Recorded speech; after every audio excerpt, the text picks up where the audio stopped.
नमस्कार, सुस्वागतम। मेरा नाम विजय दत्त शर्मा है और आज हम विद्यार्थी कल्याण परिषद के इस चैनल पे एकत्रित हुए हैं आप लोगों के सामने एक बहुत ही इंटरेस्टिंग, एक बहुत ही रुचि वाला विषय के साथ मैं आया हूँ आप लोगों के बीच में। जैसा आप सब जानते हैं, आप सबको ज्ञात होगा कि इस समय कोरोना काल चल रहा है, जिसके चलते सभी कॉलेजेस, सभी स्कूल्स को अभी फ़िलहाल के लिए बंद कर दिया गया है। हालांकि स्कूल बंद हो गए हैं, लेकिन हमारी पढ़ाई वो जारी है और वो जारी रहनी भी चाहिए, ये अच्छी बात है। और ऑनलाइन कक्षाओं में तब्दील हो गई है, जो कक्षाएं हमारे को स्कूल जाकर या कॉलेजेस में जाकर करनी पड़ती थी। लेकिन इस दौरान कुछ ऐसी गतिविधियां हैं जो हम स्कूल्स में किया करते थे, जिनको हम को करिकुलर एक्टिविटीज़, जिनको हम सह पाठ्यक्रम गतिविधियों का नाम देते हैं, उन गतिविधियों से अभी हम थोड़े से दूर हो चुके हैं। हालांकि इन गतिविधियों का जीवन में और हमारे पाठ्यक्रम में उतना ही महत्वपूर्ण है जितना हमारी पढ़ाई का है, क्योंकि कभी भी जब भी कोई बच्चा किसी स्कूल में जाता है तो सिर्फ उसको मेंटली नहीं, उसको फिज़िकली, उसको इमोशनली, उसको स्पिरिचुअली, हर तरीके से खुद को आगे बढ़ाने के लिए इन सभी एक्टिविटीज़ का, इन सभी गतिविधियों का बहुत ज़्यादा योगदान होता है उसको अपने लाइफ में आगे बढ़ने के लिए। मैं अपने बारे में बताऊं, मैंने इंजीनियरिंग अपनी कंप्लीट की है महाराजा अग्रसेन कॉलेज से। और सच बताऊं, जब मैं इंजीनियरिंग करने के बाद जॉब के लिए अप्लाई किया था, वहाँ पे मेरे को मेरी 6ठी क्लास की, 7वीं क्लास की, 8वीं क्लास की, 9वीं क्लास की, 10वीं क्लास की वो सभी गतिविधियों को मैंने याद किया, जो मैं स्टेज पे जाकर इस तरह लोगों के सामने कविता वाचन, भाषण प्रतियोगिता या वाद विवाद प्रतियोगिता दिया करता था, क्योंकि वहाँ पे आपका कॉन्फिडेंस और आपकी बॉडी लैंग्वेज चेक होती है। और जब हम स्कूल में हमें इन सारी गतिविधियों को करने का मौका मिलता है तो हम बहुत खुद को खुशकिस्मत समझते हैं। और आज उन्हीं गतिविधियों की वजह से मैं आप लोगों के सामने इस वीडियो को लेकर पेश हुआ हूं।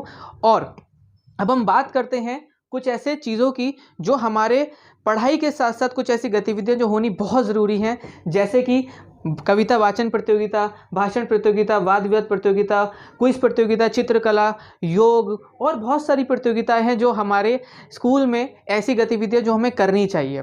लेकिन कई सारे बच्चों का ये सवाल आ रहा था कि सर, इस पढ़ाई के दौरान अभी कोविड के चलते हम लोग पढ़ाई तो कर रहे हैं ऑनलाइन, लेकिन इन गतिविधियों में कैसे हम खुद को मशरूफ़ करें और कैसे हम खुद को बेहतर बनाएं, इन कविताओं में, इन निबंधों में, इन वाद विवादों में, इन योग में।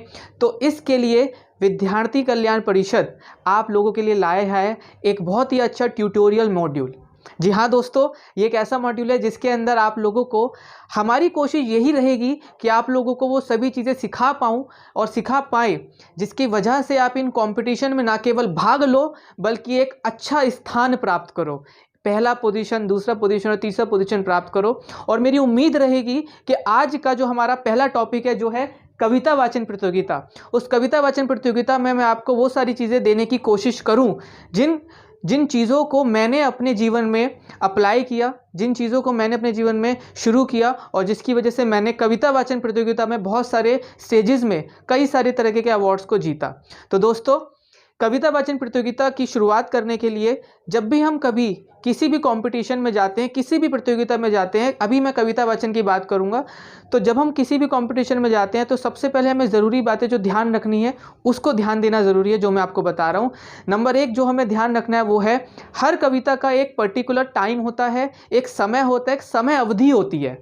हमें उस कविता को उस दी हुई समय अवधि में ही ख़त्म करना होता है। अगर कंपटीशन की समय अवधि 2 मिनट है तो 2 मिनट में, 3 मिनट है तो 3 मिनट में, 4 मिनट है तो 4 मिनट में।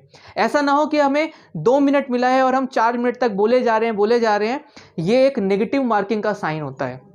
नंबर 2, जब हम कविता वाचन में जाते हैं तो हमारे को इस बात का विशेष ध्यान रखना होता है कि अगर हमें कोई विषय दिया हुआ है कविता का, तो हमें उस विषय से संबंधित ही कविता रखनी होती है।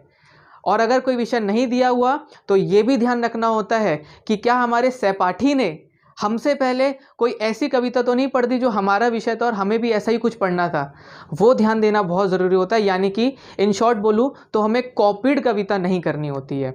जितना कोशिश हो करे, हमें कोशिश करनी होती है कि खुद की लिखी हुई कविताओं में ही कंपटीशन में जाना चाहिए, क्योंकि वहाँ पे हमारे जीतने के चांसेस बहुत ज़्यादा बढ़ जाते हैं। और मैं गुरुजनों से भी यही गुजारिश करूँगा कि हम लोग अपने स्टूडेंट्स को इतना बेहतर बनाए, इतना प्रतिभाशाली बनाए कि वो अपनी सभी कविताओं को को खुद के दम पर लिखने की प्रयास करें, शुरुआत करें और कंपटीशन में जाकर हमारा और हमारे स्कूल का नाम रोशन करें।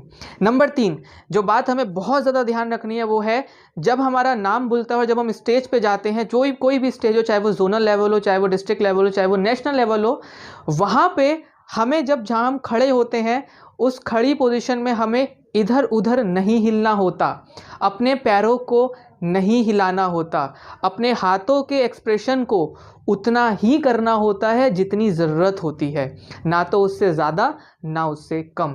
कई बार बच्चे ज़्यादा ही हाथ पैर फुला देते हैं जिसकी वजह से नेगेटिव मार्किंग चली जाती है, और कई बार बच्चे यूं खड़े हो जाते हैं जिसकी वजह से भी नेगेटिव मार्किंग चली जाती है। तो इस बात का भी हमें विशेष ध्यान रखना होता है कि अपने हाथ पैरों को और अपने पैरों को इतना ही मूवमेंट दें जितने की ज़रूरत हो। नंबर 4 हमें बात पे जिस पे ध्यान रखना चाहिए वो है, जब हम कविता वाचन प्रतियोगिता में जाते हैं तो हमारी जो आई कांटेक्ट होता है, हमारी जो नज़रें होती हैं वो ऊपर और नीचे ना हो। मैं अक्सर देखा करता हूँ बच्चों को, छात्रों को, कविता वाचन चल रही होती है सामने और उनकी नज़र होती है उधर इधर, जैसे कि पता नहीं ऊपर कविताएं लिखी हुई है। ऐसा नहीं होता, उनको लगता है कि इससे वो बच जाएंगे, लेकिन ये निर्णायक मंडल के लिए एक बहुत बुरी चीज़ होती है और वो वहाँ पे नेगेटिव मार्किंग शुरू कर देते हैं और हमें पता भी नहीं होता कि हम कंपटीशन से बाहर हो गए, जबकि कविता का कंटेंट तो बहुत अच्छा होता है, लेकिन हमारी इन चीज़ों की वजह से हमें नेगेटिव मार्किंग मिल जाती है। तो इन चीज़ों का हमें बहुत ज़्यादा विशेष तौर पर ध्यान रखना चाहिए। अगर हम इन चीज़ों का ध्यान रखकर अपनी कविता को प्रस्तुत करें तो मुझे ऐसा लगता है, जो मेरा अनुभव कहता है, जो मुझे मेरे सर ने सिखाया, कि हम उस कविता में अपने स्कूल का नाम डेफिनेटली रोशन करेंगे और हम वहाँ पे फर्स्ट सेकंड कोई ना कोई पोजीशन लेकर ज़रूर आएंगे। अगली लास्ट बात मैं आपको बताना चाहूँगा, जब हम कविता की शुरुआत करें तो शुरुआत करने से पहले हमें सब लोगों को एक संबोधन देना होता है, एक संबोधित करना होता है। वो कैसे करते हैं मैं आपको एक डेमो करके दिखा रहा हूँ ताकि आपको भी समझ आ जाए कि कैसे करते हैं। बहुत ही सरल है, बहुत ही आसान है, बहुत ही सिंपल है, ईजी है और डुप्लीकेबल है। डुप्लीकेबल का मतलब जो मैं कर सकता हूँ वो आप भी कर सकते हैं, क्योंकि मैं सरल चीज़ आपको देने वाला हूँ।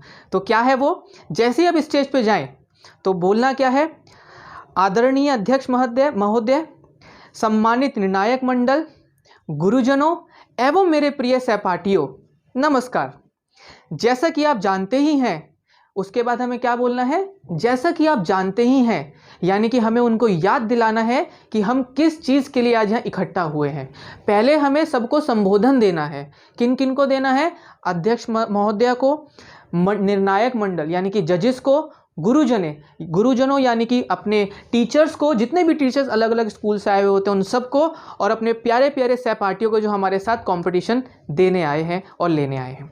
यानी कि सबको संबोधन करना है, नमस्कार करना है, और उसके बाद हमें शुरुआत करनी है किस चीज़ से, कि जैसा कि आप सब लोगों को विदित होगा कि आज हम सभी यहाँ पे कविता वाचन प्रतियोगिता के लिए एकत्रित हुए हैं और आज की हमारी कविता का विषय है, ध्यान दीजिएगा, अगर विषय दिया हुआ है तो ये विषय वाला लाइन बोलना है, और अगर विषय नहीं दिया हुआ तो आपको बोलना है कि आज मेरी कविता का विषय है ये। जो भी आपकी विषय होगा उस विषय के साथ आपको अपनी कविता की शुरुआत करनी है। मैं दोबारा बोलूँगा, ध्यान दीजिएगा कि अगर आपको कविता में विषय दिया हुआ है पहले से तो विषय बोलना है कि जैसा कि आज हमारी कविता का विषय है ये, और मैं इस पे कविता प्रस्तुत करता हूँ। और अगर विषय नहीं दिया हुआ तो आपको बोलना है आज की इस कविता वाचन प्रतियोगिता में मेरी कविता का विषय है ये और मैं इस पे अपनी कविता प्रस्तुत करता हूँ।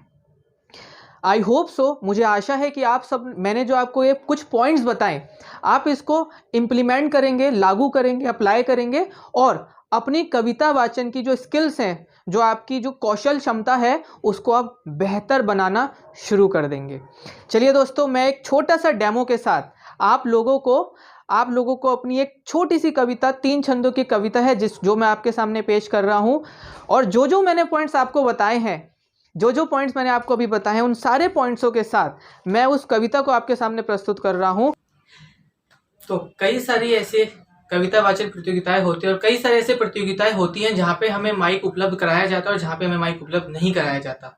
अगर हमें माइक उपलब्ध कराया जा रहा है तो बहुत अच्छी बात है, लेकिन अगर नहीं कराया जाता तो आप लोगों को उस चीज का भी अंदाजा होना चाहिए। इसलिए मैं जो ये एक उदाहरण के रूप में आपके बीच में एक कविता प्रस्तुत करूंगा, वो बिना माइक के प्रस्तुत करूंगा, और डॉक्टर हरिओम पवार द्वारा रचित फिर भी सारे जहां से अच्छा हिंदुस्तान हमारा है, नामक ये कविता मैं आप लोगों के बीच में उदाहरण के रूप में प्रस्तुत करने जा रहा हूँ। आशा है जितने भी पॉइंट्स मैंने जितने भी बिंदु आपको अभी बताए थे उन सब चीजों को ध्यान में रखकर आप इसको ध्यान से सुनेंगे और उसको अपने जीवन में इम्प्लीमेंट करेंगे, उतारेंगे। जहां पुलिसकर्मी जब जिसको चाहे करते अंधा, कि जहां पुलिसकर्मी जब जिसको चाहे करते अंधा, और पुलिस के थाने ऐसे जैसे पंडों का धंधा। मुठभेड़ों के नाम पे हत्या होती है निर्दोषों की, चौराहों की मर्यादा है ठोकर में मदहोशों की। यहाँ वर्दियों की बाहों में अबला की चीखे गुम है, गांधी की नैतिकता वाली आंखों के आगे तम है। भारत गांधी के सपनों का कातिल है, हत्यारा है, फिर भी सारे जहां से अच्छा हिंदुस्तान हमारा है, फिर भी सारे जहां से अच्छा हिंदुस्तान हमारा है। गर्मी सर्दी बरसातों में निर्धन मर जाएं तो क्या, कि गर्मी सर्दी बरसातों में निर्धन मर जाएं तो क्या। आमों की गुठली के आटे की रोटी खाएं तो क्या, आदिवासियों की मजबूरी पेड़ों की पत्ती खाएं। झोपड़ियों में पैदा होकर फुटपाथों पर मर जाएं। हमने अपनी झोपड़ियों की आंगन भूख सहेजी है, लेकिन अपनी कला नाचने अमेरिका में भेजी है। जो भूखों से भीख मांग ले भारत वो बंजारा है, फिर भी सारे जहां से अच्छा हिंदुस्तान हमारा है, फिर भी सारे जहां से अच्छा हिंदुस्तान हमारा है। कफन खसौटे तक भी हमसे बेशर्मी में हार गए, कि कफन खसौटे तक भी हमसे बेशर्मी में हार गए। भारत के मुर्दे भी बिक बिक कर सीमा के पार गए। हमने या नंबर ओढ़ा है धर्म कर्म के सायों का, पर दुनिया वालों के आगे मांस परोसा गायों का। यहाँ पुजारी भी बैठे हैं आंखों में नाखून लिए, और संत फिरते हैं अपनी जेबों में कानून लिए। राम तुम्हारी गंगा मैली गंगा जल भी खारा है, फिर भी सारे जहां से अच्छा हिंदुस्तान हमारा है, फिर भी सारे जहां से अच्छा हिंदुस्तान हमारा है, फिर भी सारे जहां से अच्छा हिंदुस्तान हमारा है। धन्यवाद। आशा करता हूं कि जितने भी चीजों को मैंने आपको बताया है, जो भी बिंदु मैंने आपको कविता वाचन प्रतियोगिता में ध्यान रखने के लिए बताया है, उन सब चीजों का आप पालन करेंगे और अपने विद्यालय का नाम रोशन करेंगे। हर कंपटीशन में पार्टिसिपेट कर ना केवल पार्टिसिपेट कर भाग लेकर, बल्कि उसमें अव्वल दर्ज का अंक लाकर। इसी के साथ मैं विदा लेता हूं आप लोगों के बीच में। दोबारा बहुत जल्दी मिलेंगे एक नए टॉपिक, एक नई वीडियो, एक नए विषय के साथ। और इसी के साथ happy independence day to all of you. इसी तरह हमारे चैनल को लाइक करते रहिए, सब्सक्राइब करते रहिए, अपना प्यार देते रहिए। आप लोगों का प्यार रहा, विश्वास रहा, तो हम बहुत सारे लोग बहुत ज्यादा आगे तरक्की करेंगे। धन्यवाद। Que onda tu chancho arriba, las manos, caballo moreno, penetra tu barrio, le enseño a rola, cero rock, back frente.